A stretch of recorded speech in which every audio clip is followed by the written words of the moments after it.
In today's video, I'm going to teach you how to set up Facebook Pixel on Webflow 2026 Easy. We're going to connect your Webflow site to Meta's Pixel so you can measure visits, optimize ads, and build better audiences. The process is quick and will keep everything simple and clear. First, head to Meta for Business and sign in. You're going there to get your Meta Pixel ID. This is the unique number that tells Meta which site data belongs to your ad account. Once you're in, open Events Manager. You'll see your data sources, choose your pixel, and look for the numeric pixel ID near the top of the interface. It's typically a long string of digits. Copy it exactly as shown. If you manage more than one business or pixel, double check that you've selected the correct one so your tracking lines up with the right account. Next, switch over to Webflow.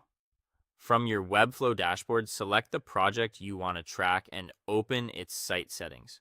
If you're currently in the designer, you can return to the dashboard and then enter the settings from there. The goal here is simply to reach your project's configuration area where all integrations live. Inside Site Settings, find the Apps and Integrations section. This is where Webflow centralizes third-party connections, so you don't have to paste full code snippets or manage complex scripts. Open that section and look for the Meta Pixel field. Now paste your Pixel ID into the Meta Pixel ID field. Make sure there are no extra spaces before or after the number. This field expects only the numeric ID, not the full pixel code. When you're confident it's correct, save your changes. Saving ensures Webflow injects the right tracking on every page of your site automatically. Once saved, give it a little time. It can take a short while for changes to propagate and for initial data to appear in your Meta account. When traffic hits your site, Meta will begin receiving standard page view events tied to that pixel ID. If something doesn't seem to populate right away, wait a few minutes and try again.